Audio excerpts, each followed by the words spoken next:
একটা মেয়ে 2-4টা চর বসিয়ে দিল আমার গালে। আমি উপরে তাকানোর আগেই মেয়েটা আমাকে বলতে শুরু করলো, সুন্দরী মেয়ে দেখলে শরীর ঠিক থাকে না? শরীরে হাত দিতে ইচ্ছে করে? মেয়েদেরকে তো ইফটেজিং ভালোই করস। বাসায় মা বোন নাই নাকি? মা বোন থাকলে তো আর বাইরে মেয়েদের সাথে ইফটেজিং করতি না। কিভাবে যে এই লুচ্চাগুলো ভার্সিটিতে চান্স পায় আল্লাহ ভালো জানেন। এক নিঃশ্বাসে কথাগুলো বলে থামলো মেয়েটা। আমি এতক্ষণে সামনে তাকাতেই ক্রাশ খেলাম মেয়েটার উপর। কিন্তু আমি মেয়েটার কথাগুলো কানে না নিয়ে দেখতে লাগলাম মেয়েটার সৌন্দর্যকে। যদিও মেয়েটার কথাগুলো শুনে ইচ্ছা করছিল 2-4টা চর মেরে হাত পা ভেঙে দেই, কিন্তু তা করলাম না। শুধু মনে মনে বললাম, পরে মজা বুঝতে পারবি সোনা, কার শরীরে হাত দিছো তুমি। তবে এর আগেও অনেককেই মেডিকেলে পাঠাই দিছিলাম। আসলে কি হয়েছিল শুনেন মূল ঘটনা। আজকে আমার প্রথম ভার্সিটিতে আসা। আমি খুবই স্বাভাবিক ও সাধারণভাবেই ভার্সিটিতে আসলাম, কিন্তু সমস্যা হলো আমি মাথা নিচু করে গেট দিয়ে ঢুকতেছিলাম।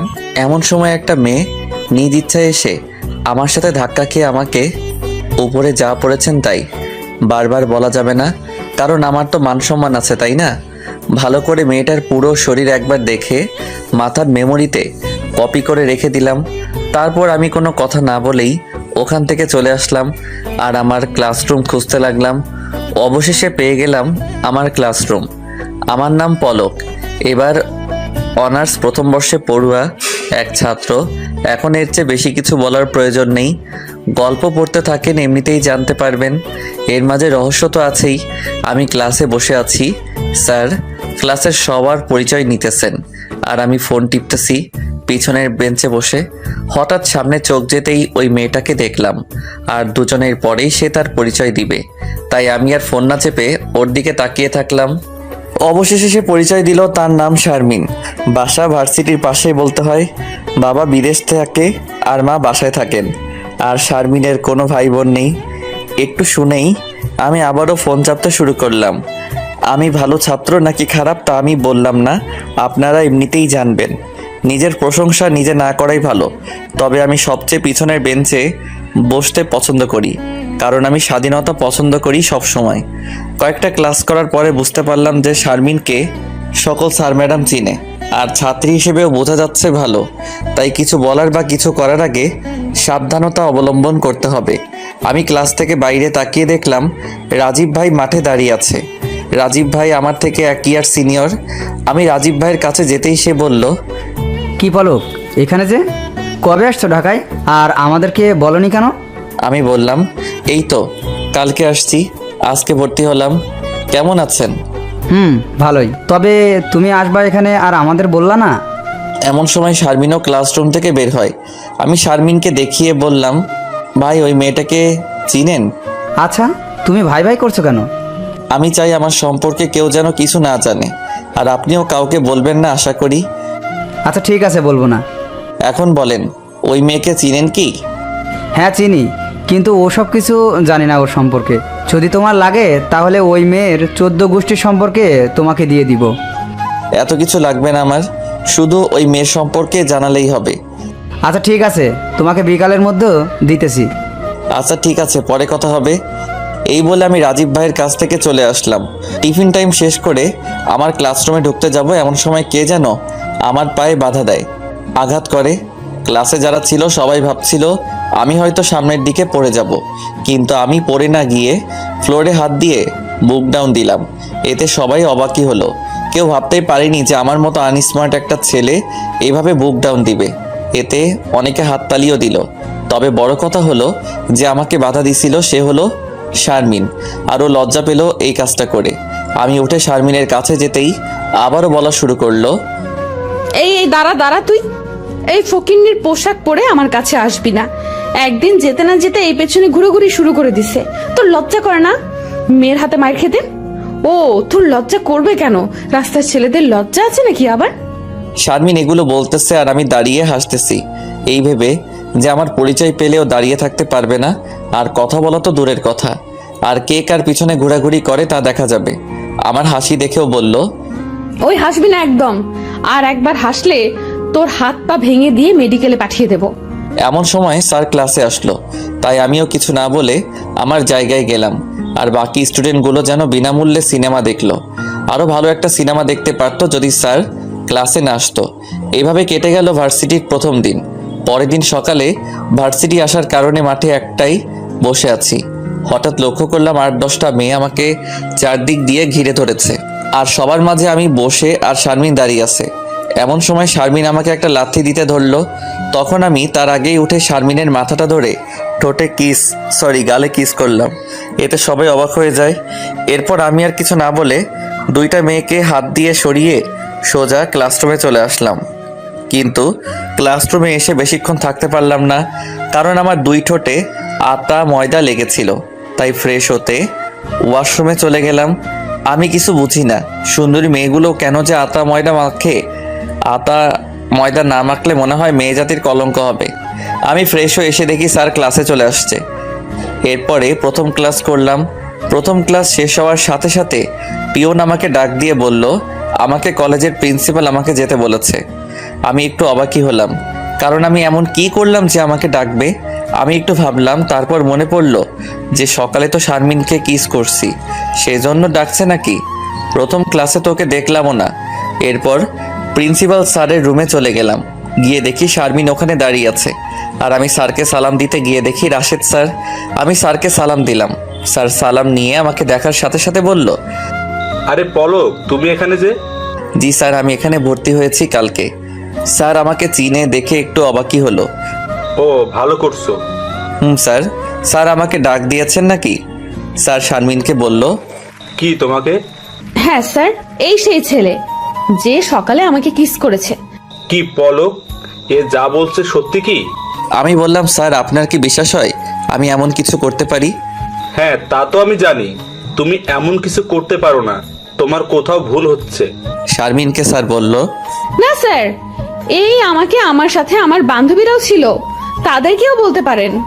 স্যার শারমিনকে বলল, যা আমাকে বলছো এটা আর কাউকে বলো না। আমি পলককে ভালো করেই চিনি, ও একটা খুব ভালো ছেলে, পারলে ওর সাথে বন্ধুত্ব করো। আচ্ছা, তোমরা যাও এখন। আমি তো ভাবছিলাম স্যার আজকে আমার কি না কি করে, তা ভেবেই পাচ্ছিলাম না।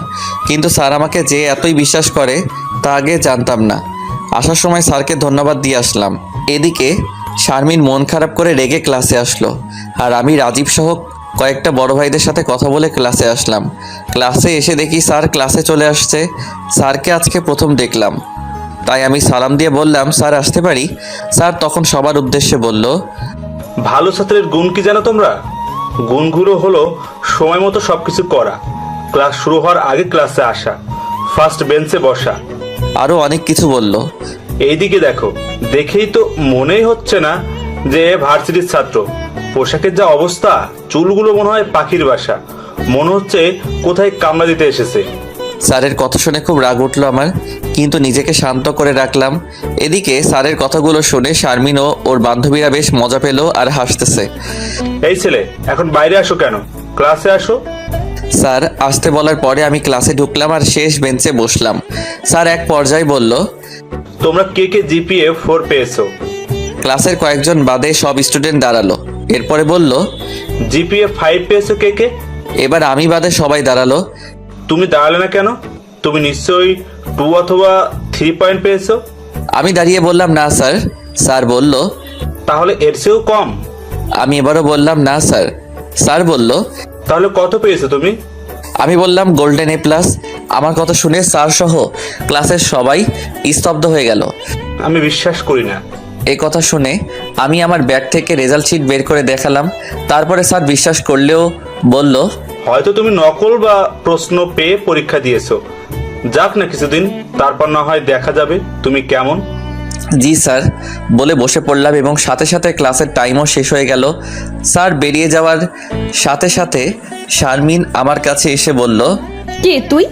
তোর জন্য আজকে প্রথম কেউ আমি সত্যি কথা বলার পরেও বিশ্বাস করলো না। আমি আস্তে করে বললাম, আমি হলাম মোহাম্মদ পলক ইসলাম। শারমিন বলল, তা তো জানি, কিন্তু প্রিন্সিপালের সাথে তোর কিসের সম্পর্ক যে আমাকে অপমান করলো? আমি কি জানি, আমি তো স্যারকে কিছু বলিনি। আপনি তো সব কিছুই করলেন আর আপনি বাস খেলেন। কি বলি তুই? আমি বললাম, আমি যা বলি একবারে বলি, 2বার না। তুই আমাকে চিনস? এই তুই কে রে? তোর এত প্রশ্নের উত্তর দিব কেন? কি বললি তুই? ছোট মুখে বড় কথা? তোর বাবা শেখায়নি কার সাথে কিভাবে কথা বলতে হয়? তোর বাবা মায় তো মনে হয় কথা বলতেই জানে না। জানিস আমি চাইলে কি করতে পারি? বলে একটা চড় মারলো আমাকে শারমিন। আমি দুটা চড় মারলাম শারমিনের দুই গালে। আমি নিজেকে কন্ট্রোল করতে না পেরে ওকে চড় দিলাম, কারণ আমার মা বাবা কেউ কিছু বললে আমি ঠিক থাকতে পারি না। শারমিনের ভাগ্য ভালো যে ও ছেলে, না হলে আজকে ওকে মেডিকেলও ভর্তি করাতো না, এতটাই মারতাম। এদিকে শারমিন ফ্লোরে বসে ভ্যা ভ্যা করে কান্না করতেছে। এদিকে ক্লাসের সবাই আমাকে বলতেছে, পলক তুমি যা করছো একদম ঠিক করছো, ওই মেয়ের যা কথা আর ব্যবহার একদম ঠিক হয়েছে, আরও মারলে আরও ভালো হতো। এর কিছুক্ষণ পরে স্যার ক্লাসে আসলো। এসে দেখে শারমিন কান্না করতেছে।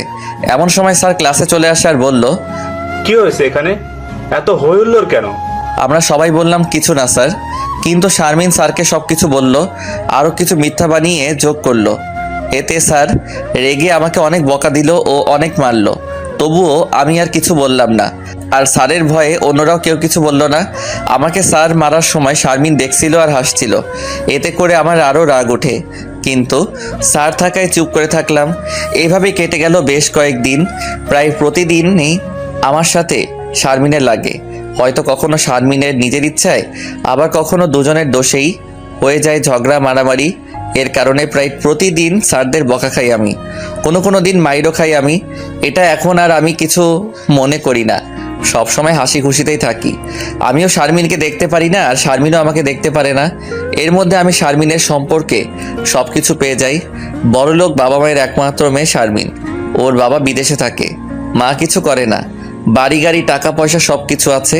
এখানে ওরা নতুন বাড়ি করছে, যখন যা চাই তাই পেয়ে যায় শারমিন। একবার যেটাও চাইবে তাও নিয়ে ছাড়বেই। আর শারমিনের রাগ ও জেদ দুটোই অতিরিক্ত বেশি। কিছুদিন পরে স্যার বলল, সামনের সপ্তাহে ক্লাস পরীক্ষা নিবে, তাই সবাইকে ভালো করে পড়ে আসতে বলল। আর বলল যে খারাপ রেজাল্ট করবে তার জন্য শাস্তি আছে। যে স্যার আমাকে একদিন অনেক কথা বলল সেই স্যার। এই কথা শুনে শারমিন ও ওর বান্ধবীরা খুবই খুশি হলো, কারণ আমার রেজাল্ট খারাপ হবে আর আমি শাস্তি পাবো। সেই জন্য আমি এখন ক্লাসে ঠিকমতো পড়া করি না, অল টাইম বড়দের সাথে চলাচল করি, আড্ডা দিই, ফাইজলামো করি ইত্যাদি। তবে ক্লাসে একটু শান্ত হয়ে থাকি। ক্লাস শেষে শারমিন আমাকে বলল, দেখা যাবে কে ফার্স্ট হয় আর কে শাস্তি পায়। বলে বাসায় চলে গেল শারমিন।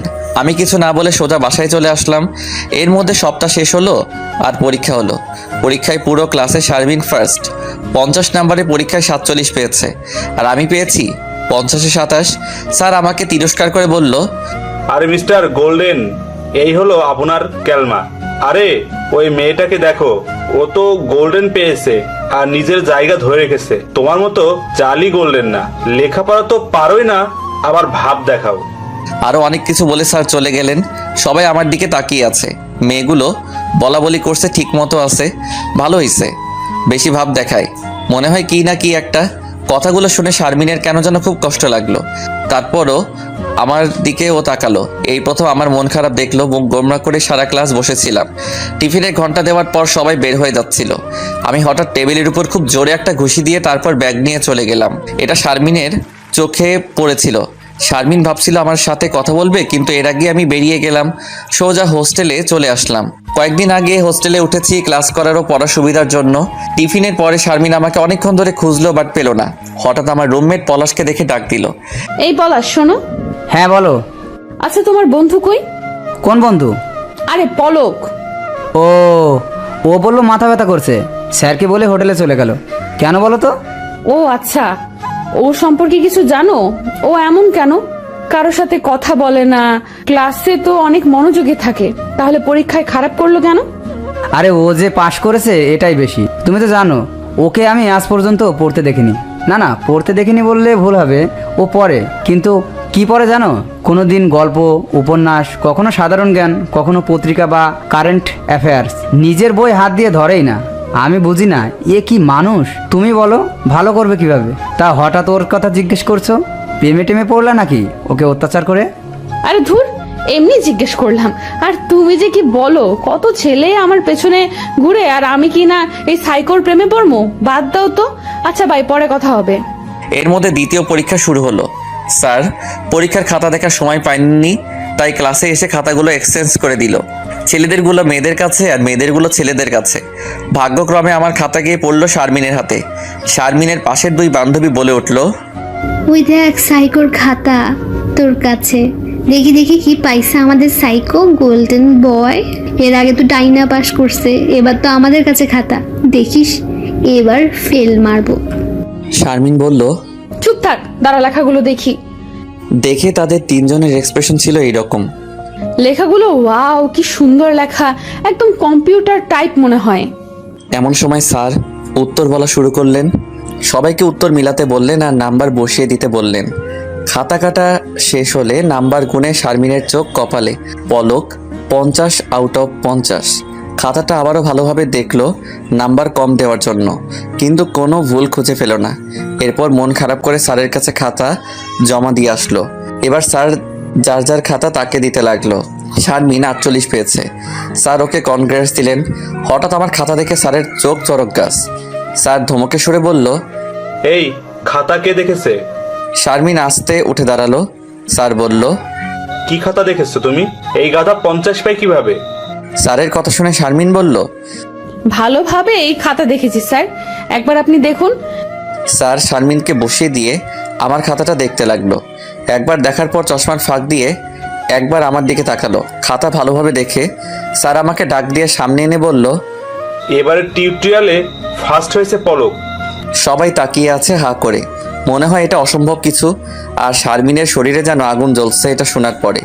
ওই দিন ক্লাস শেষ হওয়ার পর আমি ক্লাস থেকে বের হতে যাচ্ছি, এমন সময় শারমিন আমাকে ডাক দিল।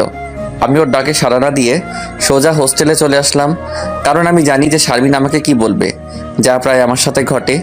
পরের দিন সকালে আমি ক্লাসে ঢোকার সময় আজকেও ধাক্কা লাগে শারমিনের সাথে।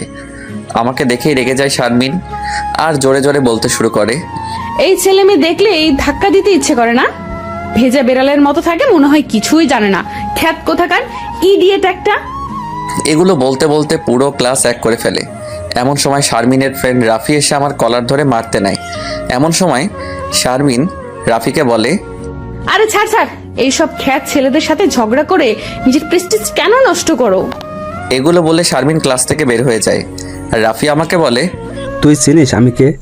আর কখনো যেন শারমিনের আশেপাশে দেখি তো দেখিস কি করি। একটা হাসি দিয়ে আমি বললাম, আচ্ছা দেখা যাবে, বলেই ক্লাসে ঢুকলাম। কিন্তু তখন রাফি আবারও আমার হাত টেনে ধরে বলল, কি দেখা যাবে? আমি বললাম, শারমিনের পাশে থাকলে কি করবি? বলে আমার ব্যাগটা একটা বেঞ্চের উপরে রাখলাম। কি করব দেখবি? কি করার আছে করে দেখা। আমি বলার সাথে রাফি আমাকে একটা চড় দিল। আমি একটা চড় খেয়ে রাফিকে ঠাস ঠাস করে 2-4টা চড় দিয়ে বললাম, মারবি আমাকে মার, দেখি কত তোর শক্তি আছে। এই কথা শোনার পরে রাফি আবারও আমাকে মারতে আসলো, কিন্তু আমাকে আর মারতে দিলাম না। আমি রাফিকে মারতে মারতে রক্তাক্ত করতেছি। শারমিনের উপরের সব রাগ আমি রাফির উপর ঝাড়তেছি। হঠাৎ দেখি শারমিন চিল্লাচ্ছে, বাঁচাও বাঁচাও বলে, আর ওর জামাটা অর্ধেক ছিঁড়ে ফেললো। শারমিনের চিল্লানিতে আমাদের ক্লাসে অনেক ছেলেমেয়ে চলে আসলো। তখন শারমিন সবাইকে বলল, পলক আমাকে জোর করে রেপ করতে ধরছিল, রাফি বাধা দেওয়াতে ওকে মারতেছে। শারমিনের এই মিথ্যা কথা শুনে আমি স্তব্ধ হয়ে গেলাম। আর শারমিন এই কথা বলার সাথে সাথে যে ছেলেগুলো এখানে ছিল সবাই আমাকে মারতে শুরু করলো। আমি কিছু বলার আগেই আমি ভাবতেই পারছি না কিভাবে নিজের ইজ্জত দিয়ে মিথ্যা অপবাদ দিল আমাকে। আমাকে সবাই মারতেছে আর আমার 2 চোখ দিয়ে পানি বের হচ্ছে, এটা ভেবে যে আমি এখনো কোনো মেয়ের হাত ধরিনি। আর শারমিন বলল আমি ওকে রেপ করতে ধরছিলাম। এরই মধ্যে স্যার ম্যাডামরা প্রায় সবাই চলে আসলো আমাদের ক্লাসে। আর কিছুক্ষণের মধ্যে পুলিশও চলে আসলো। হয়তো কেউ পুলিশকে ফোন দিছিল। পুলিশ আসার সাথে সাথে শারমিন আবারও তাদেরকে ওই মিথ্যা কথাটা বলল। শারমিনের কথা শুনে পুলিশ আমাকে ধরে থানায় নিয়ে আসলো। আমি ভার্সিটিতে থাকা অবস্থায় অনেকে অনেক কথা বলল, আমি খারাপ, গুন্ডা, মাস্তান, আমাকে দেখতেই বোঝা যায় আমি ভালো ছেলে না ইত্যাদি। আমি বুঝি না স্মার্ট হলেই কি সে ভালো, মডেলিং হলেই কি সে ভদ্র, বড় ছোটদের সাথে ফ্রিভাবে কথা বললেই কি খারাপ। আমি থানায় আসতে আসতে সিদ্ধান্ত নিলাম যে আমি শারমিনের এই মিথ্যা অপবাদের প্রতিশোধ অবশ্যই নিব। আমাকে থানায় ঢুকানোর সময় থানার এসআই আমাকে দেখে, তাই যে পুলিশ আমাকে ধরে এনেছে আমাকে সহ তাকে ডাক দিল। আমাকে এসআই বলল, পলক, তোমার এই অবস্থা কেন? কে মারছে তোমাকে? আর তোমাকে থানায় নিয়ে আসলো কেন? এসআইয়ের কথা শুনে আমি কিছু বলার আগে ওই পুলিশটা বলল, স্যার, ও যা করেছে তার জন্য তো শুধু ওকেই মারছে। আমরা আরেকটু দেরি করে গেলেই তো ওকে মেরে ফেলতো সবাই। কিন্তু স্যার, আপনি এই ছেলেকে চিনেন? হ্যাঁ, চিনি আমি ওকে, কিন্তু ও কি এমন কাজ করেছে? স্যার, আপনি জানেন না, ভার্সিটির চলাকালীন ক্লাসের মধ্যে একটা মেয়েকে ধর্ষণ করতে ধরছিল। একটা ছেলে বাধা দিতে আসলে তাকে এই বদমাইশ মেয়ের রক্তাক্ত করে ফেলে। তুমি কি জানো এ রেপ করতে ধরেছিল? পুলিশটি বলল, হ্যাঁ স্যার, আমি দেখেছি। মেয়েটি নিজেই বলেছে, আর মেয়েটির জামাও ছিঁড়া ছিল। কোনো মেয়ে তো নিজেকে নিয়ে মিথ্যা বলতে পারে না। এসআই আমাকে বলল, সি সি পলক, সি, তুমি এই কাজ কিভাবে করতে পারলা? আঙ্কেল পানি বলেই ফ্লোরে পড়ে গেলাম। এসআইকে আঙ্কেল বলার কারণ হলো তিনি আমার বাবার সবচেয়ে কাছের বন্ধু। এক কথায় এসআই আর আমার বাবা বেস্ট ফ্রেন্ড। আর এসআই আমাকে ভালোভাবে জানে আমি কেমন। আমাকে সবাই মিলে মারার কারণে আমি রক্তাক্ত হই, আর শরীরে কোনো শক্তি ছিল না, তাই অজ্ঞান হয়ে ফ্লোরে পড়ে যাই। আমি চোখ খুলে দেখি আমি মেডিকেলে, আমি বেডে শুয়ে আছি। এসআই আর একটা পুলিশ এক পাশে দাঁড়িয়ে আছে, আর অন্য পাশে একটা নার্স আমার শরীরের ক্ষতস্থানে মেডিসিন দিতেছে, আর আমাকে একটা স্যালাইন দেওয়া হয়েছে। আমাকে এসআই বলল, এখন ঠিক আছো তুমি? আমি বললাম, হ্যাঁ ঠিক আছে আঙ্কেল। এসআই বলল, এখন তোমার বাবাকে আমি কি বলবো? আমি এসআইকে বললাম, আঙ্কেল আমি কিছু করিনি, আর আমার কোনো দোষ নেই। তোমার এই কথা কে বিশ্বাস করবে প্রমাণ ছাড়া? আর তোমার কাছে কি প্রমাণ আছে? আমি বললাম, হ্যাঁ প্রমাণ আছে। আঙ্কেল বলল, কি প্রমাণ আছে তোমার কাছে? আমি বললাম, আমাদের ভার্সিটিতে প্রতিটি ক্লাসে ও বাইরে সিসি ক্যামেরা লাগানো আছে, ক্যামেরা থেকে আপনি প্রমাণ নিতে পারবেন। এসআই আঙ্কেল বলল, তাহলে ঠিক আছে, বাকিটা আমি দেখতেছি। এরপর আঙ্কেল পুলিশটাকে বলল, স্যালাইন শেষ হলে রহমান সাহেবের বাসায় একে রেখে দিয়ে ভার্সিটি চলে আসো। আমি নিজেই ওর ভার্সিটি যাচ্ছি।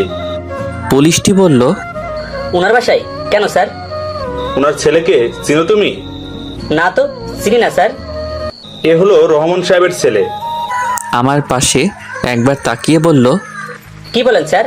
এটা কিভাবে সম্ভব? এত কথা না বলে আমি যা বলছি তাই করো। আঙ্কেল আমাকে বলল, তুমি বাসায় যাও, বাকিটা আমি দেখতেছি।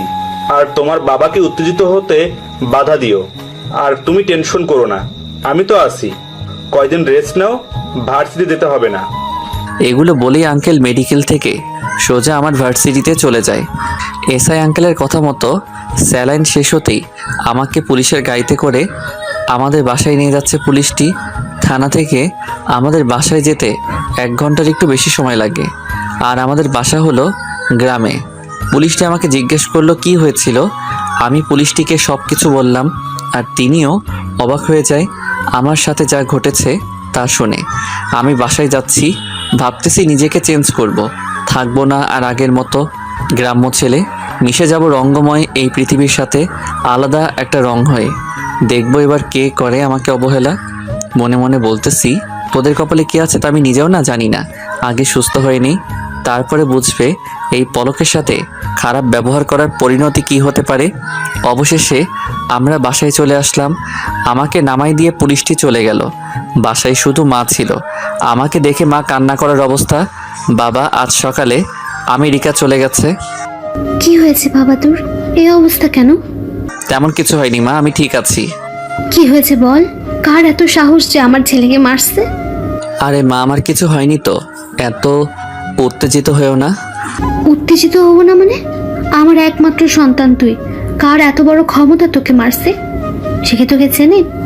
না, আমাকে চিনে না, চিনলে কি আর মারতো। প্লিজ তুমি একটু শান্ত হও। দাঁড়া, আগে তোর বাবাকে ফোন দেই। মা প্লিজ আমাকে এখন রেস্ট নিতে দাও, তারপরে সব কিছু বলবো।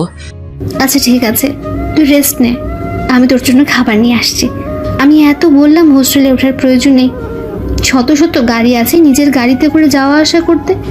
কে শুনে কার কথা? এখন বুঝো কেমন লাগে। এগুলো বলতে বলতে মা আমার রুম থেকে বের হয়ে গেল।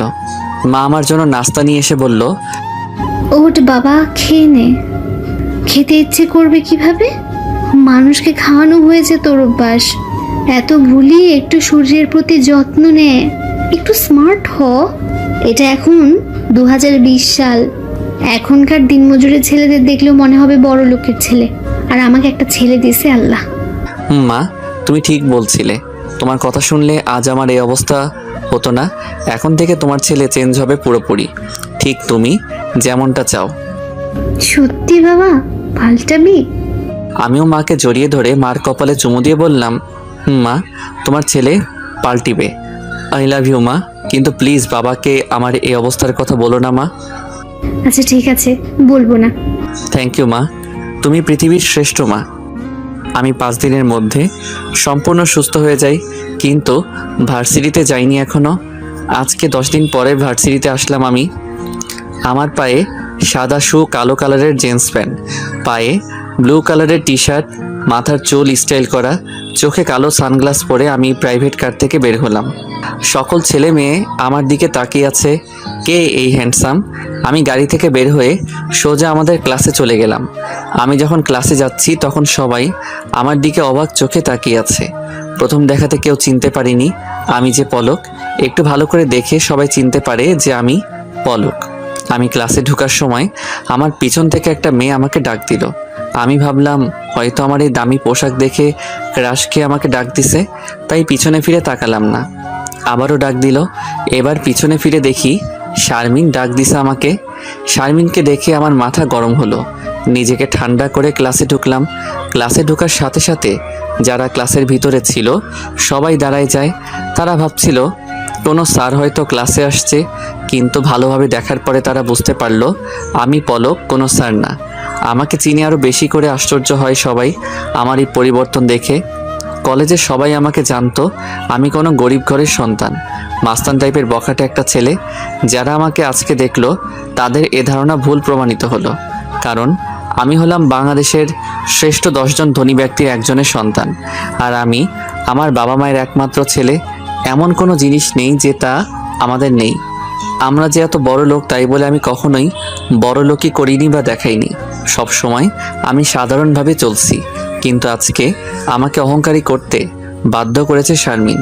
একজন মানুষ বেঁচে থাকতে যা যা অতি প্রয়োজন শুধু তাই আমি নিয়েছি, এর অতিরিক্ত কোনো কিছু নেইনি আমি। তবে হ্যাঁ, আমার বাবার সম্পদ আমি নিজে ভোগ না করলেও ব্যবহার করছি গরিবদের জন্য। এই ঢাকা শহরে একটা কল্যাণ সংস্থা আছে গরিবদের জন্য, যা প্রতিষ্ঠিত হয় আজ থেকে 4 বছর আগে। তখন আমাদের বাসা ছিল এই ঢাকা শহরে। তখন আমি পড়তাম ক্লাস 9-এ। বাবা ধনী হওয়ায় আমি যা যা করতে চাইতাম তাই করতে দিত আমাকে। তবে আমি কখনো খারাপ কিছু করিনি। আমি যা কিছু করেছি তা সাধারণ মানুষের জন্য। সংস্থাটি আমি নিজেই এখনও চালাই। তবে 2 বছর থেকে আমি নিজে সংস্থায় আসিনি, কারণ আমি ঢাকা শহরেই ঢুকিনি 2 বছর। এর কারণ হলো আমার একটা ছোট কিউট বোন ছিল। আমি যখন এসএসসি পরীক্ষা দিব তার কয়েকদিন আগে থাকায় এই ব্যস্ত রাস্তায় আমার বোনটা রোড অ্যাক্সিডেন্ট করে মারা যায়। আমার বোনের এই মৃত্যু আমি সহ্য করতে পারিনি আমি ব্যস্ত ঢাকা শহরে থাকতে। আমি বাবা মাকে বলি আমি এই শহরে থাকবো না। আমার বোন মারা যাওয়ায় আমি বাবা মায়ের একমাত্র সন্তান হয়ে যাই, তাই তারা না করতে পারেনি। আর আমার জন্য গ্রামে একটা বাড়ি করে, আর ওখানে আমি মা বাবা থাকি আজ থেকে 2 বছর আগ পর্যন্ত। বাকিটা সময় হলেই জানতে পারবেন। আমি বেঞ্চে ব্যাগ রেখে বসতেই শারমিন আমার কাছে এসে বলল, প্লিজ আমার সাথে একটু কথা বলো প্লিজ। আমি কোনো কথা না বলে প্যান্টের পকেট থেকে ফোনটা বের করে পলাশকে ফোন দিলাম, কারণ আমাদের ক্লাসের মধ্যে ওর সাথে ভালো বন্ধুত্ব। তাছাড়াও দুজন এক হোস্টেলে ছিলাম। আমি ফোন দিয়ে বললাম, কই তুই? পলাশ বলল, দাঁড়াও, আমি আসছি, গেটে আছি এখন। এদিকে শারমিন আমার সাথে কথা বলার জন্য চেষ্টা করতেই আছে। সরি পলক, আমার ভুল হয়েছে তোমার সাথে খারাপ ব্যবহার করা। প্লিজ একবার কথা বলো আমার সাথে। আমি শারমিনের দিকে তাকিয়ে দেখি ওর চোখ দুটা জলজল করতেছে। কখন যে পানি বের হয় ঠিক নেই। চেহারাটাও আগের মতো নেই, অনেক শুকিয়ে গেছে। চোখের নিচে কালো দাগ পড়েছে। জানি না আমি কী জন্য শারমিন এমন হয়েছে। আমি শারমিনের সাথে কথা না বলে ক্লাস থেকে বের হতে যাব, এমন সময় শারমিন আমার হাত টেনে ধরে বলে, তোমার হাত ধরে বলতেছি সরি, আমি অনেক অন্যায় করেছি তোমার সাথে, প্লিজ একবার ক্ষমা করে দাও আমাকে। এমন সময় রাফি এসে শারমিনকে বলে, কি হয়েছে তোর? কার কাছে তুই ক্ষমা চাচ্ছিস? এই ছদ্মবেশীর কাছে? এ তো ছদ্মবেশে আজ কলেজে আসছে। রাফির কথা শুনে শারমিন রাফিকে জোরে একটা চড় মারল আর বলল, আমি কি করি না করি তাতে তোর কি? তোর জন্য আজ আমি এর কাছে খারাপ। এখান থেকে ভাগ তুই। রাফি কোনো কথা না বলে এখান থেকে চলে গেল। শারমিন আবারও বলল, শেষবারের মতো আমাকে একবার মাফ করে দাও প্লিজ। মাফ না করলে আমি নিজেকে কি করব তা আমি নিজেও জানি না। এবার আমি প্রথম শারমিনের সাথে কথা বললাম। আপনি নিজেকে কি করবেন? সর্বোচ্চ আত্মহত্যা করবেন? এটা আপনার মাথায় ছিল না? আমাকে মিথ্যা অপবাদ দেওয়ার সময় আগে ভাবেননি? একটা সাধারণ ছেলের সাথে আপনি কি করতেছেন? গ্রামের মানুষ গরিব বলে তারা কি মানুষ না? আপনার আর গ্রামের মানুষের মধ্যে পার্থক্য কি জানেন? আপনাদের মতো বড় লোকদের টাকা পয়সা আছে, এটা তাদের নেই। আপনাদের আছে দামি দামি পোশাক আর তাদের আছে কম দামি পোশাক, এই বলে তারা কি মানুষ না? আপনি এখন আমার কাছে ক্ষমা চাচ্ছেন কিসের জন্য জানেন? কারণ আপনি আমার পরিচয় জেনেছেন যে আমি কোনো গ্রামের কৃষকের ছেলে না। আমার বাবা বাংলাদেশের শ্রেষ্ঠ ধনীদের মধ্যে একজন, এটা জেনেছেন। আপনি আমাকে কাছে ক্ষমা চাচ্ছেন আমাদের টাকা ও সম্পদের জন্য। আপনি বলতে পারবেন আজ আমি গরিব হলে আপনি চাইতেন আমার কাছে ক্ষমা?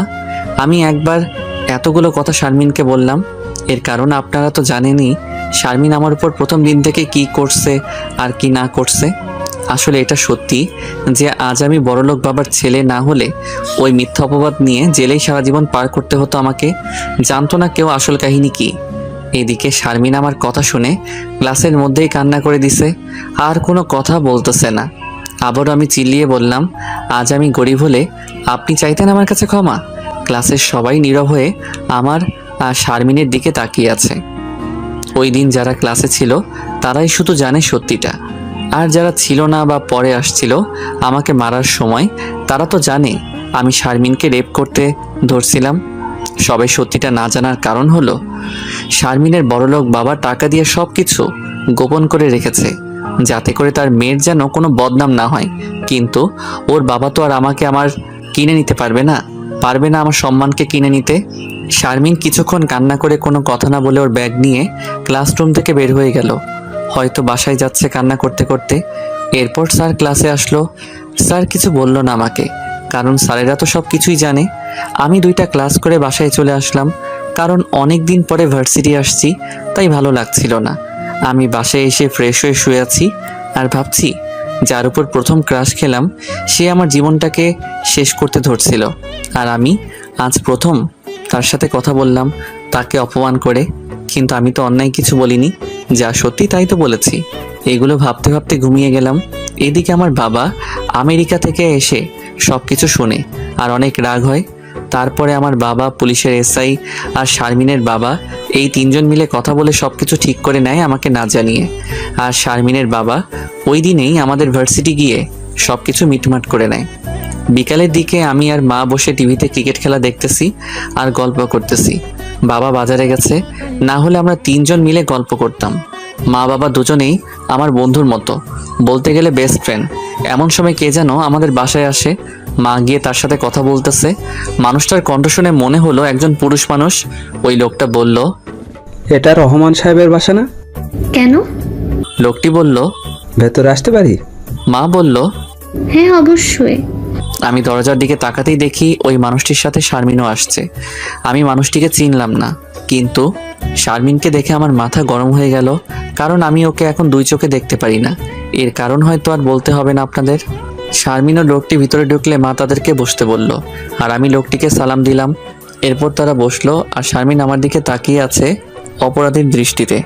আমি আর এখানে থাকতে পারলাম না, কারণ কখন যে শারমিনকে কি থেকে কি বলে ফেলি তার ঠিক নেই।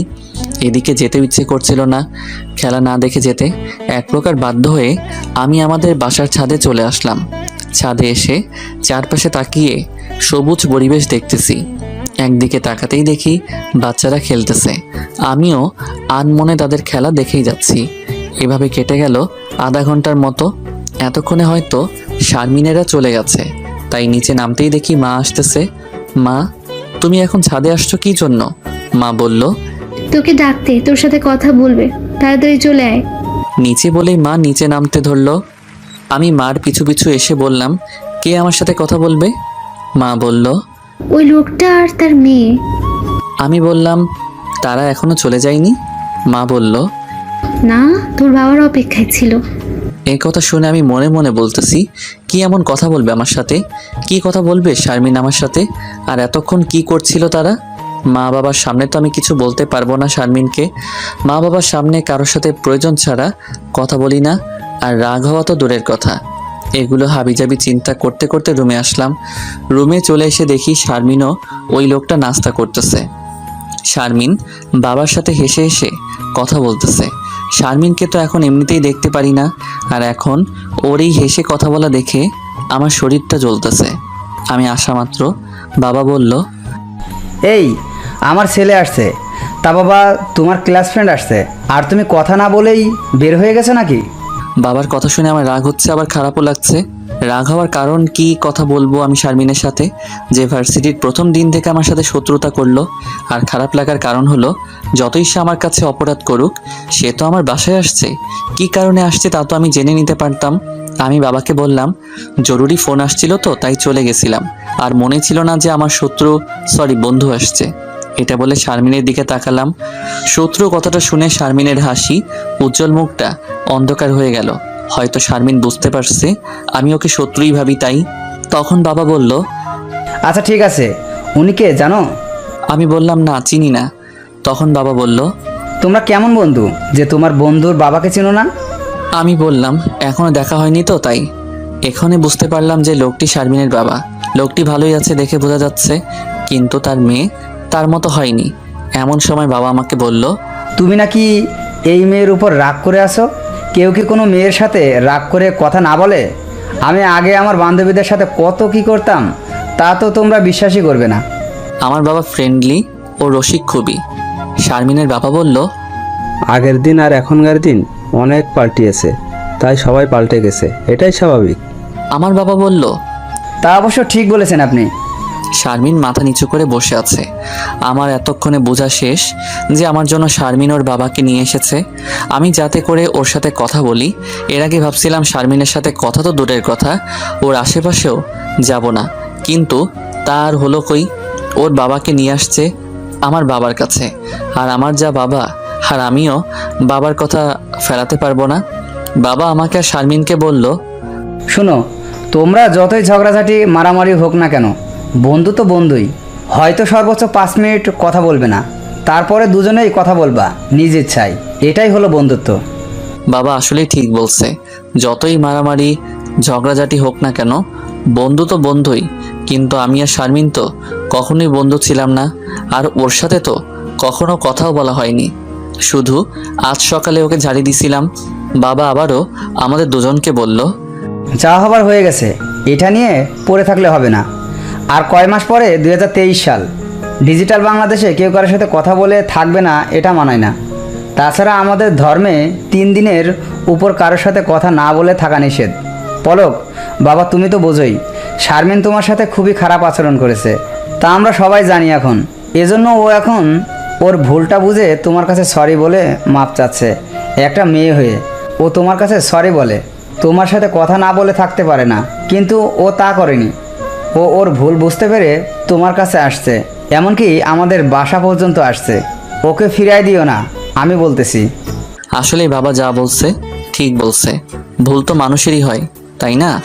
তাছাড়া বাবা যেহেতু বলল ফিরাই না দিতে, আর মানুষকে ক্ষমা করা একটি মহৎ গুণ, তাই আমিও পারলাম না ক্ষমা না করে থাকতে। হয়তো বাসায় না আসলে আমি ক্ষমা করতাম না। আমি চুপ হয়ে আছি, তাই বাবা আবারও বলল, কি হলো, চুপ হয়ে আছে কেন? কথা বলো। আমি বললাম, ঠিক আছে, তবে একটা শর্ত আছে। আমার শর্তের কথা শুনে সবাই একটু আশ্চর্য হলো। তারা বলল, কি শর্ত? আমি বললাম, আমার সাথে যা যা করেছে তা যেন আর কারোর সাথে না করে। শারমিনের বাবা ওকে বলল, কি বলছে শুনছো? শারমিন বলল, হ্যাঁ শুনেছি, একবার ভুল করে শিক্ষা পেয়েছি, আবার এই ভুল আর কখনোই করব না। আমি বললাম, তাহলে ঠিক আছে, যা হবার হয়েছে, সমস্যা নেই। আমি এই কথা বলার সাথে সাথে বাবা বলল, শুধু মুখে বললে হবে, হাতও মিলাও। বাবা রোমান্টিকও বটে। আমি বললাম, বাবা বর্তমানে বাংলাদেশে করোনার যা অবস্থা, সেই হিসেবে আমাদের বাসায় তো ঢুকতেও দেওয়া যায় না, আর তুমি হাত মিলাতে বলতেছো? আমার কথা শুনে সবাই হাসি দিল, আর বাবা বলল, আচ্ছা ঠিক আছে, করো না, চলে গেলে মিলাইও। এখন খুশি তো তুমি? শারমিন বলল। জি আঙ্কেল। শারমিনের বাবা উঠতে উঠতে বলল, তাহলে আমরা এখন আসি। মা অন্য রুম থেকে এসে বলল, এখন যাওয়া হবে না, খেয়ে যাবেন।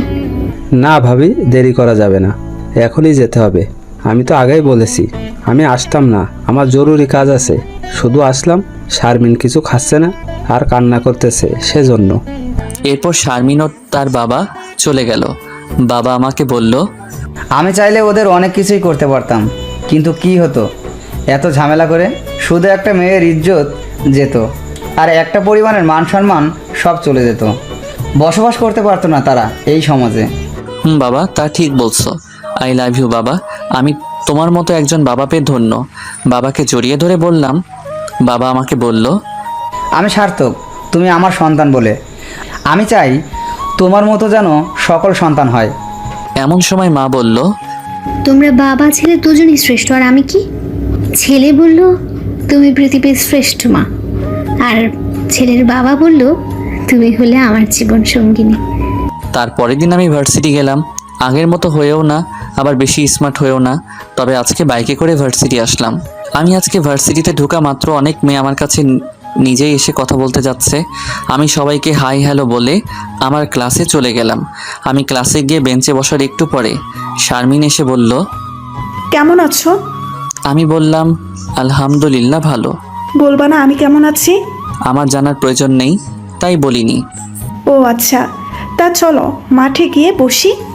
আমি কিছু বলার আগেই রাফি এসে শারমিনকে বলল, দোস্ত, তুই এর সাথে কথা বলছিস? যে আমাকে মারছিল তার সাথে কথা বলছিস? তোর তো দেখি লজ্জাও নাই। যে তোকে রেপ করতে চাইলো তার সাথে? সে শারমিন। আমি রাফির কথা শুনে মনে মনে বলছি, আজকে কিছু কর, তারপরে দেখাবো মজা। কালকে না হয় বাবার জন্য ক্ষমা করে দিয়েছি, কিন্তু তোদের উপর থেকে তো আর রাগ ও ঘৃণা একটাও যায়নি। রাফির কথা শুনে শারমিন বলল, তাই তো, এটা তো আমার মনেই ছিল না যে তোকে মারছিল। আচ্ছা বাদ দে রাফি, যা হবার হয়ে গেছে। এও তো আর কম মার খায়নি। এ কথা রাফি শুনে বলল, আমার জন্য তো আর মার খাইনি, তোর জন্য ওকে মারছি। আমাকে মারার প্রতিশোধ অবশ্যই নিব। শারমিন বলল, তুই কি বাদ দিবি না মাথা থেকে এসব? আমি বসে আছি, আমার সামনেই এরা কথা বলতেছে। এমন সময় ক্লাসে আজকে নতুন ম্যাডাম আসলো। ম্যাডাম আসার কারণে রাফি বলল, পরে দেখে নিব তোকে। আজকে নতুন ম্যাডাম আসায় প্রথম ক্লাসটা পরিচয় আর ফাইজলামো করে কেটে গেল। আমি লক্ষ্য করলাম শারমিন একটু পরপর আমার দিকে তাকাচ্ছে। আমি পিছনের বেঞ্চে বসার কারণে সহজে বুঝতে পারলাম, কারণ শারমিন সামনে বসছে। আমি মনে মনে বলতেছি, আমাকে দেখে কোনো লাভ নেই সোনা, তুমি কি মনে করছো আমি তোমার রূপ দেখে তোমার মায়ায় নিজেকে জড়াবো? তা কখনোই না। হতে পারো তুমি সুন্দরী, হতে পারো তুমি বড়লোক বাবার মেয়ে, কিন্তু আমি তো চাই না কোনো মিথ্যাবাদীকে। এরপরের ক্লাসগুলো আগের মতোই হলো। আজকে পুরো ক্লাসটা লক্ষ্য করলাম, দেখলাম যে মেয়েগুলো আমার দিকে চোখ তুলে তাকায়নি, তারাও আজ তাকাচ্ছে আমার দিকে। এটাই স্বাভাবিক। কথায় আছে, টাকা হলে বাঘের চোখও মিলে। বাঘ কিন্তু মানুষকেই খায় আবার। ঠিক সেই অবস্থা এই মেয়েগুলোর। তোমার টাকা আছে তো তোমার সাথে লুতুপুতু প্রেম করতেও রাজি আছে, কিন্তু তোমার কাছে টাকা নেই তো তোমার দিকে চোখ ফিরানোর সময়ও নেই তাদের। সব মেয়ে কিন্তু না, কিন্তু কিছু মেয়ে টাকা তো দূরের কথা, একটু ভালোবাসা আর একটু কেয়ার চাই শুধু। বেশ উপভোগী করতেছি আমি মেয়েদের ক্রাশ হয়ে। সে আমি কিছুদিন আগে মেয়েদের চোখের আশেপাশেও ছিলাম না, তারাই আজ আমার কাছে ঘুরঘুর করে। এইভাবেই কেটে গেল বেশ কিছুদিন। এখন আর কেউ অপমান দূরের কথা, কেউ জোরেও কথা বলে না আমার সাথে। ক্লাসেও ফার্স্ট বয়। অনেকে মেয়েই প্রপোজও করেছে। এই মেয়েগুলোর মধ্যে শারমিনও রয়েছে। 2-3 দিন প্রপোজ করেছিল শারমিন, আমি সোজা না করে দেই। তবে মজার কথা হলো যে আগের মতো এখন আর কোনো মেয়ে আমার কাছে আসতে পারে না। এর কারণ হলো শারমিন কোনো মেয়েকে আমার সাথে দেখলে শারমিন ওই মেয়ের 12টা বাজায় দেয়। একদিক দিয়ে ভালোই হয়েছে, কারণ আমাকে আর কেউ বোঝাতে হয় না যে আমি প্রেম করব না। শারমিনের সাথে আমি কথা বলি না খুব প্রয়োজন ছাড়া, কিন্তু ও সবাইকে বলে যে আমি নাকি ওর সাথে প্রেম করি। এখন কি করব আমি সেটাই ভাবতেছি। এদিকে রাফির সাথে মাঝে মাঝে তর্কাতর্কি হয়, তবে এখন সেটাও হয় না। এর কারণ হলো রাফি শারমিনকে ভালোবাসে। এটা আমি জানার পরে রাফিকে আমি বলি যে তুমি তো জানো যে শারমিন আমাকে ভালোবাসে, এখন আসার সাথে বেশি ভেজাল করলে তোমার শারমিনকে নিয়ে নিব। এরপরে রাফি যা বলে সেটা শোনার জন্য আমি মোটেও প্রস্তুত ছিলাম না। রাফি বলে, ভাই আমি তোর হাতে ধরে বলতেছি, আজ থেকে তোমার সাথে কোনো খারাপ ব্যবহার করব না, যা বলবা তাই শুনবো, কিন্তু প্লিজ শারমিনকে নিও না। আমাকে শুধু শারমিনকে দাও, যা করতে বলবা তাই করব। আমি বলি আচ্ছা ঠিক আছে, সময় হলে দেখা যাবে। শারমিন এখন প্রায় প্রতিদিনই আমাকে আই লাভ ইউ বলে সবার সামনে। একদিন রেগে গিয়ে বলি, তুমি কি মনে করছো তোমাকে ক্ষমা করে দিয়েছি বলে তোমাকে আমি ভালোবাসি? এটা যদি ভেবে থাকো তাহলে ভুল ভাবছো। আমার সাথে 2 দিন ভালোবাসার অভিনয় করে পরে বলবা আমি তোমার সব কিছু কেড়ে নিয়েছি। এর আগে তো কিছুই করতে পারোনি, এবার ভালোবাসার ফান্দে ফেলে প্রতিশোধ নিতে চাচ্ছ, তাই না? তুমি কি মনে করছো আমি এগুলো বুঝি না? আমি শেষবারের মতো তোমাকে বলতেছি, এখন থেকে তোমাকে যেন আমার আশেপাশে না দেখি। আর হ্যাঁ, আমি যেন শুনি না যে আমার সাথে কথা বলার জন্য কোনো মেয়েকে মারছো বা অপমান করেছো, তাহলে কিন্তু এর পরিণাম ভালো হবে না। এগুলো বলে শারমিনের কাছ থেকে চলে আসি। এর পরের দিন বিকালে পলাশ ফোন দিয়ে বলল, দোস্ত তুই কি কিছু শুনেছিস? আমি বললাম না তো, কি হয়েছে? আজ সকালে তুই ইন্টার ফার্স্ট ইয়ারের এক মেয়ের সাথে কথা বললি না 10-15 মিনিট? আমি বললাম হ্যাঁ, তো কি হয়েছে? কি হবে আবার, শারমিন ওই মেয়েটাকে কলেজের ছুটির পরে যা তা বলে অপমান করেছে, আর অনেক মেরেছেও। কি বলিস তুই, সত্যি কি? হ্যাঁ সত্যি। আমি কি তোকে মিথ্যা বলেছি কখনো? আমি বললাম না, মিথ্যা তো বলিসনি। আচ্ছা ঠিক আছে, এখন শুনেন কাকে শারমিন মানলো আর ওই মেয়েটাকে। আমাদের ভার্সিটিতে কলেজও আছে। আজ সকালে কলেজের ক্লাসের দিকে গিয়েছিলাম, ওখানে গিয়ে দেখি আবিরের বোনকে। আবির হলো আমার বন্ধু, প্রায় 1 বছর থেকে ওর সাথে কথা হয় না। আমি মেয়েটার কাছে গিয়ে বলি, তুমি আবিরের বোন না? 2 বছর আগে দেখেছিলাম, তাই আমি শিওর না। মেয়েটা বলল, হ্যাঁ, কিন্তু আপনি কে? আমি বললাম আমি তোমার ভাইয়ের ফ্রেন্ড পলক। এরপরে মেয়েটা বলল, হ্যাঁ এখন চিনেছি। এরপরে ওকে জিজ্ঞেস করলাম, কেমন আছো? ভাই কেমন আছে? বাসার সবাই কেমন আছে? তোমার ভাই কোথায়? এখন এরকম আরও অনেক কিছুই বললাম, আর ও উত্তর দিল। 15 মিনিটের মতো কথা হয় ওর সাথে। আমি ওকে নিজের বোনের মতোই দেখি। এই মেয়েকে শারমিন মারার কথা শুনে আমার মাথা গরম হয়ে গেল, আর শারমিনের উপরে সেই রাগ উঠল। যদি এখন আমি শারমিনকে পেতাম তাহলে ওকে মেরে শেষ করতাম, কারণ ও আমার ফ্রেন্ডের বোন, আবার আমি ওকে নিজের বোন ভাবি। আমি এখন ভাবতেছি শারমিন সত্যিই কি আমাকে ভালোবাসে, নাকি আমার সাথে ভালোবাসার অভিনয় করবে? শারমিন সত্যি ভালোবাসুক আর মিথ্যাই বাসুক, আমি পারবো না ভালোবাসতে ওকে। যেই মেয়ে সবার উপর অত্যাচার করতে পারে তাকে ভালোবাসা যায় না কখনোই। কালকে শারমিনকে একটা উচিত শিক্ষা দিতে হবে। যেই ভাবা সেই কাজ। পরের দিন সকালে আমি ক্লাসের সামনে দাঁড়ায় আছি, আম গাছের নিচে শারমিনের অপেক্ষার সময় যে যেতে চায় না তা আর বললাম না। অবশেষে শারমিন আসতেই আমি বলি, ব্যাগ রেখে এখানে আসো। আমার কথা শুনে শারমিন তো সেই খুশি, ক্লাসে ব্যাগ রেখে দৌড়ে আমার কাছে চলে আসলো, আর ওর পিছু পিছু ওর বান্ধবীরাও চলে আসলো। আমি বললাম, কালকে কাকে মারছো? আমি তো বলছি তোমার সাথে যে কথা বলবে তাকেই শিক্ষা দিব। আমি যে তোমাকে ভালোবাসি তা কতভাবে বোঝাবো? যাকে মারছো সে আমার বন্ধুর বোন হয়, মানে আমারও বোন। তো কি হয়েছে? তোমার সাথে হেসে কথা বললো কেন? আর তুমি হেসে হেসে কথা বললে কেন? এই কথা বলার সাথে সাথে ঠাস ঠাস করে 2টো চড় দিলাম শারমিনের গালে। সাথে সাথে সাদা গালে 5-5টা 10টা আঙ্গুলের দাগ হয়ে যায়। চরের শব্দে আশেপাশে সবাই স্তব্ধ হয়ে যায়। কয়েকটা ছেলে মেয়ে এসে বলল, কি হয়েছে, চর মারলো কেন? আমি বলার আগে শারমিনের বান্ধবীগুলো বলল, পলককে প্রপোজ করছে তাই জ্বর মারলো। শারমিনও বলতেছে, আমার প্রপোজ গ্রহণ করবা না? তা তো বললেই হলো, এভাবে চর মারলা কেন? শারমিনের কথা শুনে সবাই বলতেছে, প্রপোজ তো করতেই পারে, তাই বলে ছেলে হয়ে এভাবে মারবা তুমি? মেয়েটার গালে তো আঙ্গুলে দাগ করে দিছো, এটা ঠিক করনি পলক।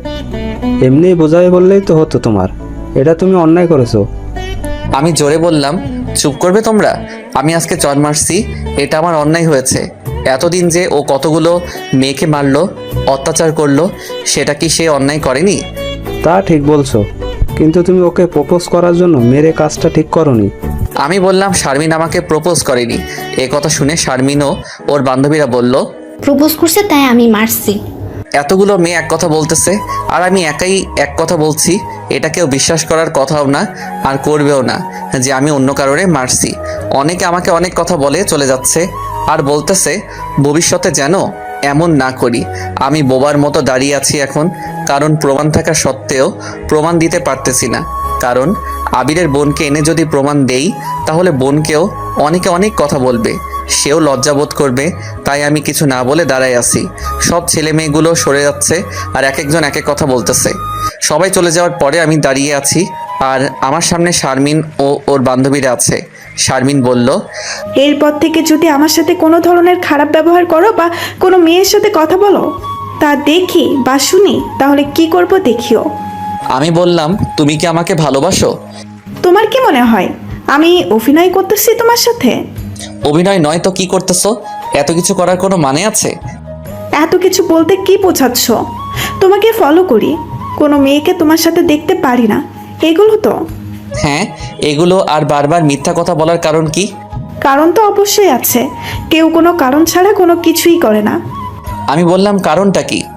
তুমি মেয়েদের সাথে কথা না বলে সবার সাথে না মিশে আমাকে ভালোবাসো, তাহলে এমন আর করবো না।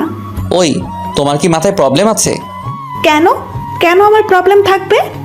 সরি, আমি তোমাকে ভালোবাসি না। আমার রাস্তা থেকে সরে যাও তুমি। আমি এটা কখনোই করতে দিব না। সবাই জানে তোমার আর আমার মিথ্যা অপবাদের কথা, তাই আমি তোমাকেই ভালোবাসবো আর তোমাকেই বিয়ে করব, এটাই আমার শেষ কথা। আমাকে সত্যি যদি ভালোবাসতা তাহলে সবার সামনে আমাকে বারবার এভাবে অপমান করতে পারতা না। শারমিন বলল, আমার কথায় রাজি না হলে এর থেকেও খারাপ কিছু করতে পারি। আমি অনেক ভেবে দেখলাম শারমিনের হাত থেকে বাঁচতে হলে ওকে বলতে হবে আমি একজনের সাথে প্রেম করি। এটা না করলে শারমিন বড়লোকের জেদি মেয়ে হওয়ায় যা ইচ্ছা তাই করতে পারে। আর বর্তমান সমাজে মেয়ে যা বলবে তাই সত্যি। শারমিন, হয়তো তুমি সত্যিটা জানো না, আমি একজনকে ভালোবাসি। আমার কথা শুনে শারমিন ও ওর বান্ধবীরা সবাই স্তব্ধ হয়ে যায়। সবাই মুখ হাঁ করে আমার দিকে তাকিয়ে থাকে। আমি আবারও বললাম, সুতরাং আমার পিছনে ঘোরাঘুরি না করে অন্য ছেলেকে দেখো, না হলে লেখাপড়ায় মন দাও, যা তোমার কাজে লাগবে। শারমিন বলল, তুমি মিথ্যা বলছো। আমি বললাম, আমি মিথ্যা বলতে যাব কেন? শারমিন বলল, কে ওই মেয়ে? আমার চেয়েও সুন্দরী, আমি দেখতে চাই, আমাকে দেখাও। আমি এখন কি বলি? আমি তো কখনোই কাউকে ভালোবাসিনি। আর এই মুহূর্তে কোন মেয়েকে দেখাই দিব? অনেক ভেবেচিন্তে বললাম, সময় হলেই দেখতে পারবা। শারমিন বলল, আমি এখানেই দেখব, তুমি বলো কে সে। আমি বললাম, ও গ্রামে থাকে তাই এখন দেখাতে পারছি না, পরে ওকে এনে দেখাবো বলেই চলে আসলাম শারমিনদের কাছ থেকে। কারণ এখানে থাকলে উল্টাপাল্টা প্রশ্ন করতে পারে। তাছাড়াও ক্লাসের সময় হয়েছে। টিফিনের সময় শারমিন আমাকে বলল, তোমার জেফের পিক তো আছে তাই না? আমি এখন পিক দেখব। আমি এখন মিথ্যা বলে তো আরও বিপদে পড়লাম দেখছি। আমি বললাম, আমার জিএফের পিক আমি ফোনে রাখি না, কারণ কখন কে দেখে ফেলে তাই। তাছাড়া আমি তো বলছি তোমাকে দেখাবো, তাই তুমি টেনশন করো না, অবশ্যই তোমাকে দেখাবো। কে শুনে কার কথা? শারমিন বলছে। আমি বললাম, আজকে হবে না। এখন আমাকে নিয়ে গ্রামে চলো, আমি আজকেই দেখব। তাছাড়া তুমি তো গ্রামে থেকেই তো ক্লাস করতেছো। কালকে ওকে নিয়ে এসে সবার সাথে পরিচয় করিয়ে দিব আমি। শারমিন বলল, যেহেতু এত করে বলতেছো, আচ্ছা ঠিক আছে, কালকে নিয়ে আসিও। আচ্ছা ঠিক আছে, কালকে নিয়ে আসবো বলেই শারমিনের কাছ থেকে চলে আসলাম। কারণ ওর আশেপাশে থাকলে বিপদ আছে। শুধু বিপদ না, মহা বিপদে পড়তে পারি আমি, তা আপনারা ভালো করেই জানেন। ভার্সিটি থেকে বাসায় এসে ফ্রেশ হয়ে মা খাবার দিতে স্যার বলতেছে, আমার রাজকুমারীর কি আজকেও কোনো মেয়ে পছন্দ হয়নি? মা আমি কি মেয়ে খুঁজতে ভার্সিটি যাই নাকি? না তো, আমার ছেলে পড়া পড়তে চায়। মনে হয় এবার প্রেম করতেই হবে। সত্যি সত্যি। কেন, কি হয়েছে? আমার রাজকুমার কি এবার প্রেম করতে চাইছে? এরপর আমি মাকে সব কিছু খুলে বললাম। মাকে সব কিছু বলার কারণ হয়তো অনেকের জানা আছে, তারপরেও বলছি। আমি আর মা একদম ফ্রি, বেস্ট ফ্রেন্ড যেমন হয় তার চেয়েও বেশি ফ্রি আমরা। মা সব কিছু শুনে বলল, মেয়েটা কিন্তু দেখতে ভালোই আছে। আমি বললাম, মা তুমি কি বলতে যাচ্ছ? আমি ওই মেয়ের সাথে প্রেম করব? কখনোই না। মা বলল, তাহলে কি করবে এখন? আমি বললাম, একটা অন্ধ মেয়ের সাথে প্রেম করব, তারপরও ওই মেয়ের সাথে না। এখন আমাকে শান্তি মতো খেতে দাও তো মা। আচ্ছা ঠিক আছে, আমি গেলাম, খাওয়া হলে ডাক দিও। বলে আমার কাছ থেকে চলে গেল। এখন রাত 10টা, কিছুই ভেবে পেলাম না কি করব আর কি বলবো কাল শারমিনকে। হঠাৎ মনে হলো আজকে তো বৃহস্পতিবার, তার মানে কালকে শুক্রবার। একদিন সময় পেলাম শারমিনের কাছ থেকে বাঁচতে। এতটাই টেনশনে ছিলাম যে কাল যে শুক্রবার তাও ভুলে গেছিলাম। পরের দিনও অনেক ভাবার পরও কিছুই মাথায় আসলো না। হঠাৎ করে আমার মাথায় একটা উপায় খুঁজে পেলাম, তা হলো আমার স্কুল লাইফে কয়েকটা মেয়ে বান্ধবী ছিল, মাঝে মাঝে এখনও কথা হয় তাদের সাথে। একদিনের জন্য ওদের কাউকে দিয়ে যদি গার্লফ্রেন্ডের অভিনয়টা করানো যায় তাহলেই বেঁচে যাই আমি। যেই ভাবা সেই কাজ। এক এক করে সবাইকে ফোন মেসেজ দিলাম, সবার সাথে কথা হলো, সুখবরও পেলাম, তারা সবাই রাজি। কিন্তু দুঃখের খবর হলো তারা কেউ এই সপ্তাহে দেখা করতে পারবে না। শুধু একজন বলল 2 দিন পরে পাবে। আমি এবার চোখে চশমা লাগিয়ে খুঁজতে লাগলাম, কাউকে ফোন দেওয়া বাদ দিলাম নাকি। অনেক খোঁজার পরে একটা নাম্বার পেলাম, মেয়ের নামে সেভ করা, কিন্তু চিনতে পারলাম না। তারপরে ফোন দিলাম। আসসালামু আলাইকুম। ওয়ালাইকুম আসসালাম। কে আপনি? চিনতে পারলাম না। জেরিন না? কোন জেরিন? কে আপনি? আমি পলক, তোর স্কুল ফ্রেন্ড। এতদিন পরে আমার কথা মনে পড়লো কি জন্য? প্রয়োজন তো আছে, আগে বলো কেমন আছো? ভালো। তুমি? ভালো। ফোন দিচ্ছ, ভালোই হয়েছে। আমি দিতে চেয়েছিলাম। ও তাই নাকি? তো কি জন্য? কিভাবে বলি? কেন, বিয়ে টিয়ে নাকি আবার যে এত লজ্জা পাচ্ছ? হ্যাঁ, কদিন পরে আমার বিয়ে। এই কথা শুনে আমি খুশি হলাম, কারণ এটাই ফার্স্ট কোনো ফ্রেন্ডের বিয়ে খাবো। তারপর আমি বললাম, এটা তো খুশির খবর, অনেক দিন থেকে ভালোভাবে খাওয়া হয় না। আমি টেনশনে শেষ, আর তুই খাওয়া নিয়ে পড়ে আছিস। এখন বল, কি জন্য যেন ফোন দিছিলি? আমার সাথে কালকে দেখা করতে পারবি আমার ভার্সিটিতে? কেন? আছে প্রয়োজন, পারবি কি না সেটা বল। আমি তো কালকে ওইদিকে যাব। হ্যাঁ পারবো, তবে 10 মিনিটের বেশি না। থ্যাঙ্কস দোস্ত, আমার 10 মিনিট হলেই হবে। আচ্ছা ঠিক আছে, তাহলে কাল কথা হচ্ছে। আমি এখন বিজি আছি। আচ্ছা ঠিক আছে, রাখি এখন। যাক, অবশেষে পেলাম একজনকে। তবে ওকে বলিনি আমি যে ওকে জিএফের অভিনয় করতে হবে, কারণ বললে নাও দেখা করতে পারে আমার সাথে। অবশেষে টেনশন থেকে মুক্তি পেলাম।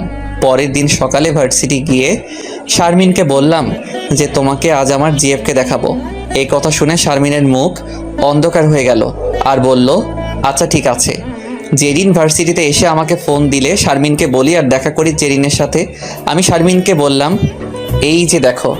শারমিন জেরিনকে দেখে বলল, ভাবি তুমি এখানে?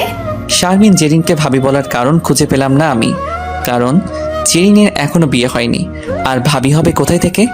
এছাড়াও শারমিনের বাসা শহরে আর জেরিনের গ্রামে। হঠাৎ করে আমার মাথায় আসলো, আমার জিএফ মানে তো শারমিনের ভাবি। আমি জেরিনকে বললাম, শারমিনকে দেখিয়ে, এ হলো আমার ক্লাসমেট, নাম শারমিন। আর শারমিনকে বললাম, এর নাম হলো জেরিন। আমার কথা বলা শেষ না হতেই শারমিন বলল, আমি তোমার চেয়ে ভালো করে চিনি ভাবিকে, তাই না ভাবি? জেরিন বলল, হ্যাঁ চিনি তো। শারমিন আমাকে বলল, তা তোমার জিএফ কোথায়? আমি বললাম, এই তো তোমার সামনে। শারমিন বলল, মানে ইনি তোমার জিএফ? আমি বললাম, হ্যাঁ, না হলে তুমি ভাবি বলো কেন? আমাদের দুজনের কথা শুনে জেরিন অবাক। এবার শারমিন জেরিনকে বলা শুরু করলো, ছি ভাবি, ছি ছি, আমি তোমাকে ভালো মনে করছিলাম। তোমার বিয়ে আর কয়দিন পরে, তবুও তুমি প্রেম করে বেড়াচ্ছ। আজকে না তোমাদের মার্কেট করার কথা? শারমিনের কথা শুনে আমিও জেরিন দুজনেই অবাক। কি বলতেছে শারমিন এগুলো? আমি তো কিছুই বুঝছি না। কিন্তু শারমিন যা যা বলল তা তো সব সত্যি। কিন্তু এগুলো শারমিন জানলো কিভাবে? জেরিন বলল, এগুলো তুমি কি বলতেছো শারমিন? শারমিন বলল, আমি কি কোনো মিথ্যা বলছি? তুমি যে পলকের সাথে প্রেম করো, তা কি আমার ভাই বা আমাদের বাসার কেউ জানে? জেরিন আমাকে বলল, এগুলো কি বলতেছে শারমিন? আমি তোমার সাথে প্রেম করি? তুমি কি আমার বিয়ে ভাঙার জন্য এতদিন পরে দেখা করতে বললা? দুজনেই চুপ করো প্লিজ, আমি একটু জোরে বললাম। এরপরে শারমিন ও জেরিন দুজনেই চুপ হলো। এবার আমি শারমিন ও জেরিনকে বললাম, তোমরা দুজন দুজনকে চিনো কিভাবে? শারমিন বলল, আমার চাচাতো ভাইয়ের হবু বউ। আর জেরিন বলল, যার সাথে আমার বিয়ে তার চাচাতো বোন শারমিন। এই কথা শুনে আমি নিজের কপালে নিজেই কুড়াল মারলাম। এখন আমি ভাবতে লাগলাম, আমার যা হবার হবে, কিন্তু আমার জন্য তো জেরিনের জীবনটা নষ্ট করতে পারি না। তাই আমি দুজনকে বললাম, এখানে আমার একটা ভুল হয়েছে। ওরা দুজন বলল। কি ভুল? আমি বললাম, আমি সব কিছু বলতেছি, তোমরা চুপ করে সব কথা শুনো আগে। ওরা বলল। আচ্ছা ঠিক আছে। প্রথমে জেরিনকে বললাম, আমাকে জেরিন ভালোবাসে, কিন্তু আমি ওকে ভালোবাসি না। আর মিথ্যা বলছিলাম যে আমি প্রেম করি, আমার জিএফ আছে। এরপরে শারমিন আমাকে বলে যে আমার জিএফকে দেখবে। আমি যেহেতু প্রেম করি না তাই টেনশনে পড়ে গেছিলাম। অনেক ভেবে চিন্তে একটা উপায় খুঁজে পেলাম, তা হলো আমার কোনো বান্ধবীকে একবার দেখালেই শারমিনকে বিশ্বাস করা যাবে যে আমি প্রেম করি। এরপরে আমি আমার সকল বান্ধবীকে ফোন দেই, কিন্তু কেউ এক সপ্তাহের আগে দেখা করতে পারবে না। সবার শেষে তোমাকে ফোন দেই আর দেখা করতে বলি। আর আজকে তুমি এদিকে আসবা শুনে আমার কাজটা আরও সোজা হয়। আর তুমি দেখা করতে চাও, তাই সত্যিটা বলিনি যে তোমাকে আমার জিএফের অভিনয় করতে হবে। আমার কথা শুনে দুজনেই মুখে হাত দিল। কারো মুখে কোনো কথা নেই, তবে দুজনেই রেগে লাল হয়ে আছে। আমি বললাম, আমি সরি, আসলে আমি জানতাম না তোমরা পরিচিত, আর আমি ভাবতেও পারিনি যে এমন কিছু একটা হবে। আমার কথা শেষ হতেই জেরিন উঠে চলে যায় আর আমাকে বলে, পলক, তুমি এটা কিন্তু ঠিক করনি। এই পাশে শারমিন আমাকে চর মারতে ধরেও মারল না। সে বলল, এটা তুমি মোটেও ঠিক করনি। এখন আমি যদি বাসায় ফোন করে এসব বলি তাহলে জেরিনের কি হবে জানো? এই বিয়েটা ভেঙে যাবে, আর সাথে ভেঙে যাবে মেয়েটার মন। তবে ভাবির ভাগ্য ভালো যে আমি তোমাকে ভালো করে জানি। তুমি প্রেম করো না, কখনো করনি, আর সিঙ্গেলে থাকবা। তুমি ঠিক করছো ভাবিকে না বলে আমার সাথে দেখা করানো। তোমাকে তো আগেই বলছিলাম কয়েকদিন পরে বিয়ে। আচ্ছা, আমি কি এতটাই খারাপ? আমি কি দেখতে পাচ্ছে আমার শরীরের রং কি কালো? তবে হ্যাঁ, আমি প্রথমে তোমার সাথে অন্যায় করেছি, সেজন্য তো তোমার কাছে ক্ষমাও চেয়েছি। কিন্তু এখন সত্যি তোমাকে ভালোবাসি। এখন তোমাকে এত অত্যাচার করি যখন আমার খুব জেদ ওঠে তোমার উপরে। আমি সহ্য করতে পারি না তোমাকে অন্য মেয়ের সাথে। আচ্ছা ঠিক আছে, আজ থেকে আমি শারমিনের আর কোনো কথা না শুনেই আমি ওখান থেকে চলে আসলাম। ক্লাসে এসে দেখি স্যার নেই, তাই ব্যাগ নিয়ে বাসায় চলে আসলাম। বাসায় এসে আমার রুমে ব্যাগ রেখে সোজা ছাদে চলে আসলাম। ছাদে দোদলায় বসে ভাবছি, আসলে আমি এটা ঠিক করিনি, অনেক বড় অন্যায় করেছি আমি। অল্পের জন্য কত বড় একটা বিপদ থেকে বাঁচলাম। জেরিনি বা কি মনে করতেছে আমাকে? হয়তো ভাবছে আমি অনেক খারাপ। আর ওর বিয়ে ভাঙার জন্য এতদিন পরে ওর সাথে কথা বললাম, দেখা করতে বললাম। এটা না বলার কোনো কারণই নেই, কারণ প্রায় কিছু কম 2 বছর থেকে জেরিনের সাথে কথা বলিনি। হঠাৎ ফোন দেওয়া, কথা বলা, দেখা করতে বলা, এটা মোটেও স্বাভাবিক কিছু না। এদিকে এটা ছাড়া অন্য কোনো উপায়ও ছিল না শারমিনের কাছ থেকে মুক্তি পেতে। আমি আকাশের দিকে তাকিয়ে বসে আছি। হঠাৎ আমার ঘাড়ে কারো হাতের স্পর্শ পেলাম। তাকিয়ে দেখি মা বলল, কি হয়েছে তোর? আজকে তাড়াতাড়ি বাসায় আসলা, ফ্রেশ না হয়ে ছাদে এসে বসে আছো? আমি বললাম, কিছু হয়নি মা, ভালো লাগছে না তাই বাসায় আসলাম। বলেই ছাদ থেকে নিচে নেমে ফ্রেশ হলাম।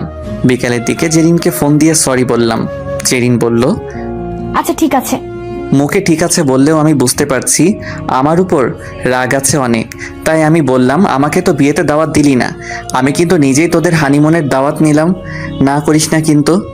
জেরিন লজ্জা পেয়ে বলল, এখনো বিয়ে হলো না আর হানিমুন? আর তুই আমাদের সাথে হানিমুনে যাবি কেন? আমি বললাম, কেন যেতে পারি না তোদের সাথে? তোরা যা করবি আমিও তাই করব।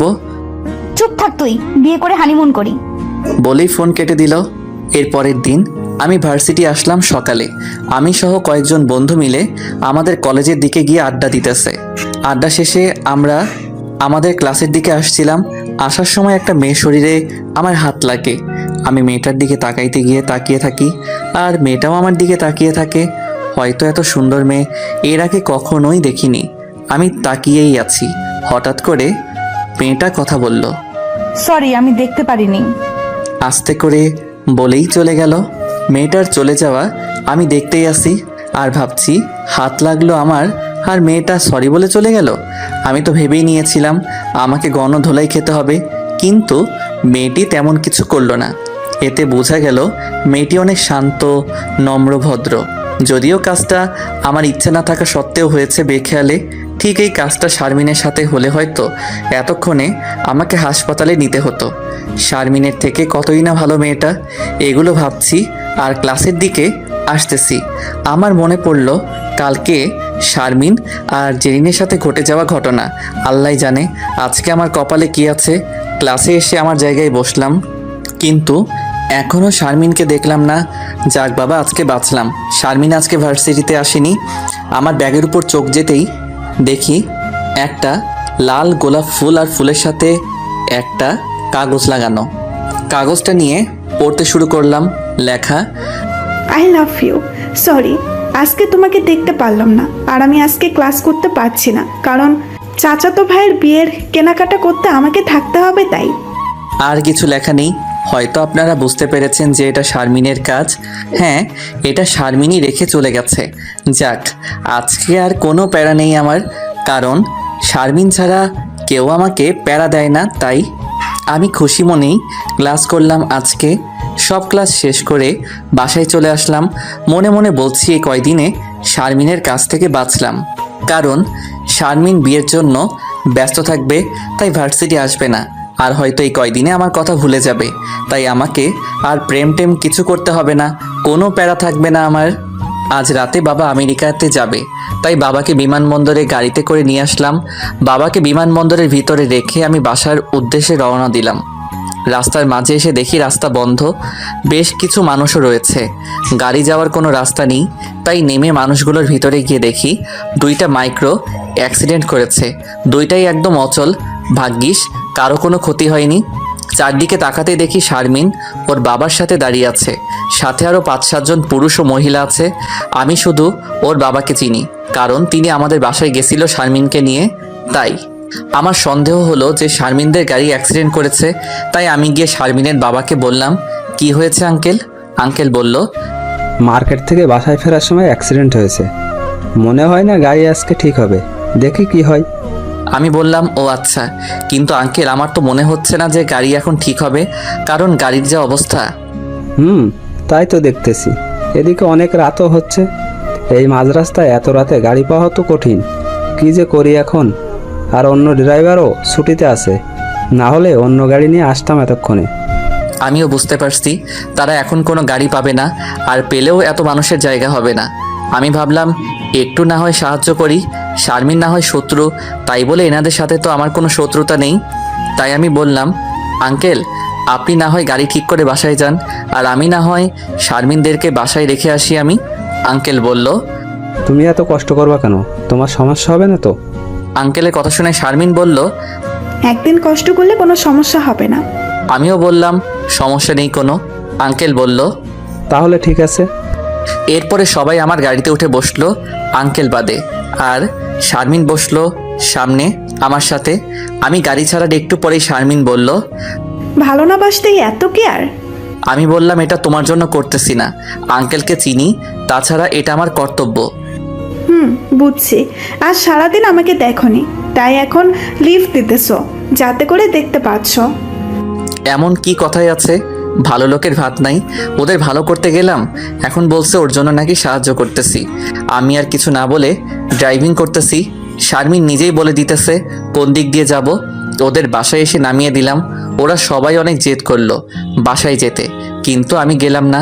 যদিও যেতাম, কিন্তু শারমিনের জন্য গেলাম না, কারণ বাসায় গেলে শারমিন কি না কি করে আর কি বলে তার ঠিক নেই। তাই আমি আসার সময় বলল 3 দিন পরে বিয়ে, আর বিয়ের দিন যেন আমি আসি বউ আনতে। আমি বললাম, আচ্ছা। আমি মনে মনে বললাম, বউ আনতে যাব কি করে? তোমাদের বউ তো আমার বান্ধবী হয়। আমি গাড়িতে ওঠার পরে শারমিন বলল সে নাকি 5-7 ভার্সিটি আসবে না। আমি বাসায় আসছি আর বলছি বাঁচলাম এই ফাজিল মেয়ের কাছ থেকে 5-7 দিনের জন্য। তবে এই কয়দিনে এমন কিছু করতে হবে যাতে করে যেন শারমিন আমাকে আর ভালো না বাসে। এদিকে দেরিতে বাসায় আসার পর মা বলল, এত দেরি হলো যে? আমি মাকে সব কিছুই বললাম। মা বলল, ভালো করছো। এরপরে ফ্রেশ হয়ে খেয়ে দিয়ে আমার রুমে গিয়ে শুয়ে পড়লাম। এরপরে 3 দিন আমার ভালোভাবেই কাটলো। 3 দিনের দিনে জেরিনের বিয়ে, তাই আমি বিয়ে খেতে গেলাম। জীবনের প্রথম কোনো ফ্রেন্ডের বিয়ে, মজাটাই আলাদা। তবে বান্ধবী না হয়ে বন্ধু হলে আরও মজা হতো। আমি অনেক চেষ্টা করলাম শারমিন যেন আমাকে না দেখে, আমি যে বিয়ে বাড়িতে আছি তা যেন ও না জানে। বিয়ে বাড়িতে একপাশে অন্ধকার, গিয়ে ফোনে কথা বলতেছি। হঠাৎ করে কে যেন আমাকে পিছন দিক থেকে জড়িয়ে ধরে আর বলে, কোনো কথা বললে চিল্লাবো কিন্তু। কণ্ঠ শুনে আমি বুঝলাম যে এটা শারমিন।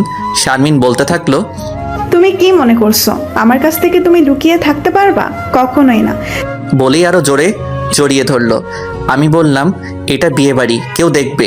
শারমিন বলল, এটা বিয়ে বাড়ি হয়, কেউ কিছু দেখবে না, সবাই নিজ নিজ কাজ নিয়ে ব্যস্ত আছে।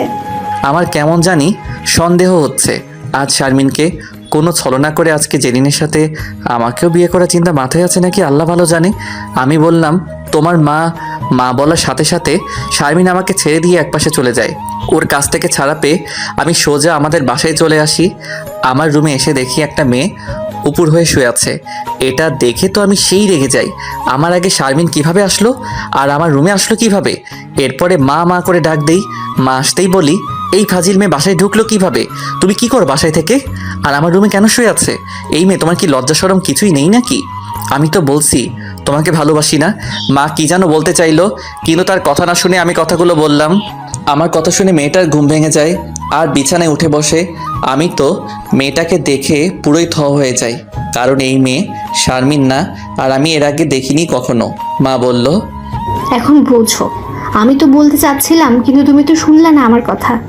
আমি বললাম, এটাকে আর আমার রুমে শুয়ে আছে কেন? মা বলল, এই হলো তোর খালাতো বোন, বিদেশ থেকে এসেছে, কিছুদিন এখান থেকে ঘোরাঘুরি করে চলে যাবে। আমি, ও ভালো করেছে। তা আমার রুমে কেন? গেস্ট রুমে তো আছে। মা বলল, ওই রুমের এসি কেন জানি কাজ করছে না, তাই এই রুমে শুতে বলেছি। তাছাড়া আমি ভাবছিলাম তুমি তো আজকে বাসায় আসবে না, বিয়ে বাড়িতে থাকবা। আমি বললাম, ও আচ্ছা, থাকতাম বিয়ে বাড়িতে, কিন্তু ওই ফাজিলের জন্য তো কোথাও শান্তি পাই না। কোন ফাজিল? আমি বললাম, ওই যে ফাজিল মেয়ে শারমিন। পরে সব বলল, এখন পরিচিত হয়ে নেই। মা বলল, আচ্ছা তোরা কথা বল, আমি গেলাম। এই মেয়েটা হলো আমার খালাতো বোন, নাম হলো মাইশা। আমি মাইশাকে দেখি আজ থেকে 10-12 বছর আগে। তখন আমাদের বয়স ছিল 8-10 বছর, তাই এতদিন পরে দেখার কারণে চিনতে পারিনি। এখন বয়স হয়েছে তাই বড় হয়েছে, চেহারার পরিবর্তন হয়েছে। সরি এমন ব্যবহার করার জন্য। It's okay. কেমন আছো? ভালো, তুমি? জি আলহামদুলিল্লাহ, এখন ভালো। এই যে তুমি আসছো, অনেক দিন পরে তোমাকে দেখলাম। অনেক দিন পরে আবার তোমার সাথে দুষ্টামি করতে পারবো। তা ঠিক, কিন্তু এখন আমরা অনেক বড় হয়েছি, তাই আগের মতো তো আর দুষ্টুমি করা যাবে না। আমি বললাম, হ্যাঁ তা ঠিক আছে, আমরা ঠিক থাকলে হলো। মাইশারা বিদেশে যাওয়ার আগে আমরা দুজন খুব দুষ্টামি করতাম। কিছুদিন পর পর আমি ওদের বাসায় না হলে মাইশা আমাদের বাসায় আসতো, আর অল্পতেই দুজনের ঝগড়া লাগতো, আবার সাথে সাথে ঠিক হয়ে যেত। খুব বাড়ামারিও করতাম দুজন। মাইশারা যখন বিদেশে চলে যায় তখন আমার খুব মন খারাপ হয়েছিল, এমনকি কান্নাও করছিলাম। শুধু আমি না, মাইশাও। আমি রাগ হয়ে আজ পর্যন্ত কারোর সাথে যোগাযোগ করিনি। কেমন কাটছে দিনকাল? কাটছে মোটামুটি। কলেজ বন্ধ দিয়েছে তাই এখানে আসলাম, আর খুব ইচ্ছে করছিল দেশে আসতে। তোমার কেমন কাটছে? খুব ভালো, কিন্তু একটা প্যারায় আছি। কি সেই প্যারা? পরে বলবো, আমি আগে ফ্রেশ হয়ে নিই। এরপর আমি ফ্রেশ হয়ে দেখি রাত 10টা বাজে। আমার রুমে শুয়ে আছি, এমন সময় মাইশা চলে আসে।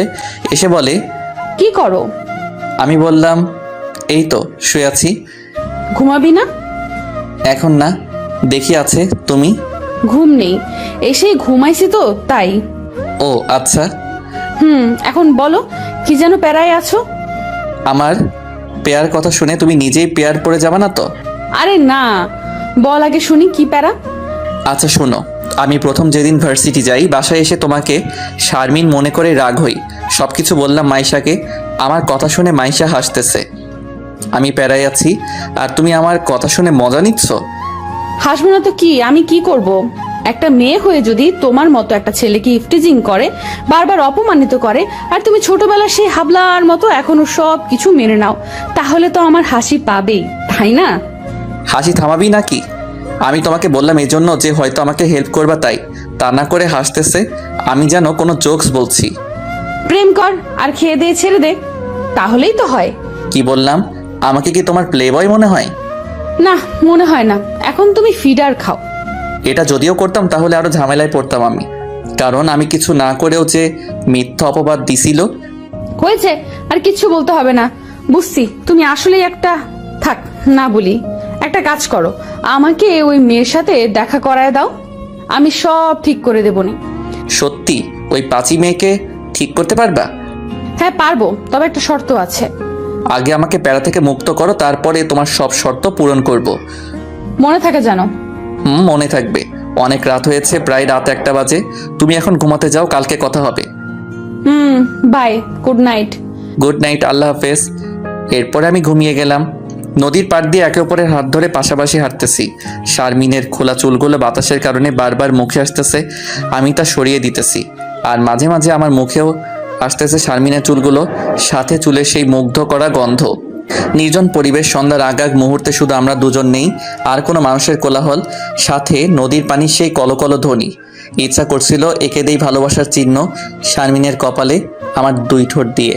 আমি শারমিনকে জড়িয়ে ধরে আমার ঠোঁট দুটো ওর কপালের কাছে আনতেই আমার ঘুম ভেঙে গেল।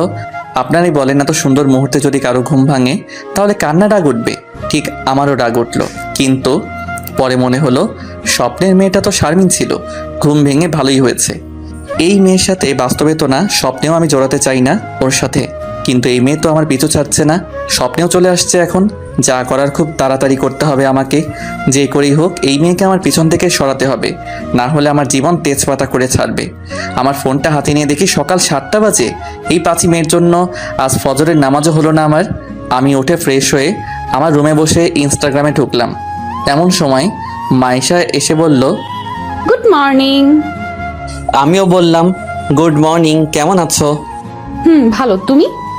আলহামদুলিল্লাহ ভালো। এমন সময় মা ডাক দিল নাস্তা করার জন্য, তাই আমরা দুজন নাস্তা করতে চলে আসলাম। নাস্তা করতে করতে কথা মাইশা বলল, খালা, আমি তো এখানে কিছুদিন থাকবো, তাই আমি চাই পলক আমাকে সবকিছু ঘুরে দেখাক। আচ্ছা, দেখাবে। মাইশা যা যা দেখতে চায় তা দেখায়ও। কিন্তু মা। কোনো কিন্তু নেই, খালা যা বলছে তাই করতে হবে। তাহলে রাতে ঘুমাতে পারবো, দিনে না? দিনেও রাতেও ঘুরবো, সমস্যা নেই আমার। দিনে পারবো না আমি। কেন? কারণ দিনে আমার ভার্সিটি আছে, তাই। খালা দেখো না তোমার ছেলে কি বলে, আমাকে ঘুরাবে না। আমি কি একাই ঘুরতে পারবো? 2-1 দিন ভার্সিটি না গেলে কোনো সমস্যা হবে না। আর মাইশা ঘোরার জন্য তো আমাদের বাসায় আসছে। মা, তুমি যেহেতু বলছো তাহলে ঠিক আছে, তবে আজকে আমি পারবো না। আজ আমাকে ভার্সিটিতে যেতে হবে। মাইশা বলল, আচ্ছা ঠিক আছে। আমি নাস্তা করে আমার রুমে এসে রেডি হচ্ছি ভার্সিটি যাওয়ার জন্য। এমন সময় মাইশা এসে বলল, তুমি না একটা সমস্যায় আছো? আমি বললাম, হ্যাঁ তো। আমাকে তো ওই মেয়েটাকে দেখাতেই তো চাইছিলা, আজকে দেখাবা কি? আমি বললাম, আজকে ও ভার্সিটি আসবে না, আর কাল কেউ আসবে না, কারণ ওর চাচাতো ভাইয়ের বিয়ে, তাই। ও, তাহলে তো কিছু করার নেই। আমি বললাম, আজকে ভার্সিটি থেকে এসে সন্ধ্যার দিকে এক স্থানে নিয়ে যাব, রেডি হয়ে থাকিও। আচ্ছা ঠিক আছে। এরপর আমি ভার্সিটিতে চলে আসলাম। এসে দেখি আমার আগেই পলাশ চলে আসছে। কিছু সময়ের মধ্যে সবাই চলে আসলো, যাদের সাথে কথা বলি তারা। আমরা সবাই মিলে মাঠে একটা গাছের নিচে বসে আড্ডা দিতেছি। পলক ভাই, একটু আসো তো, একটা কথা আছে।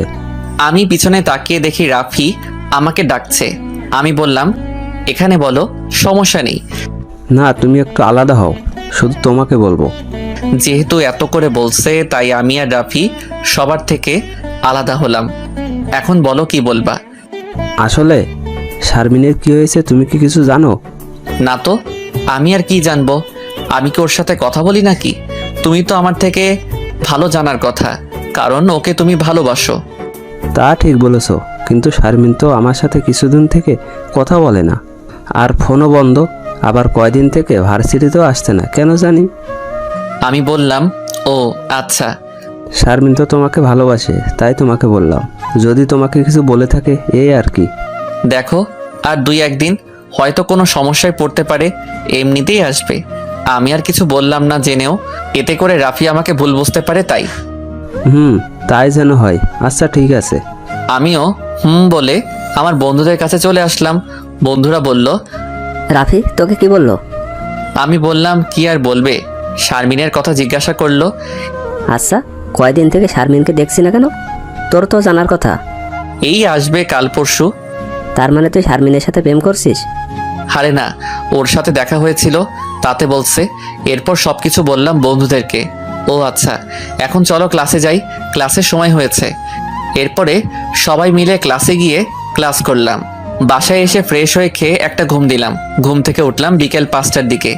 মাইশাকে রেডি হতে বলে আমিও রেডি হচ্ছি, ঘুরতে যাব তাই। এমন সময় দেখি জেরিন ফোন দিল। আমি ফোনটা রিসিভ করে বললাম, এত বড় কাজ, হানিমুনের দাওয়াত দিবি নাকি? আরে না, তুই এখনই আমার শ্বশুর বাড়ি আয়।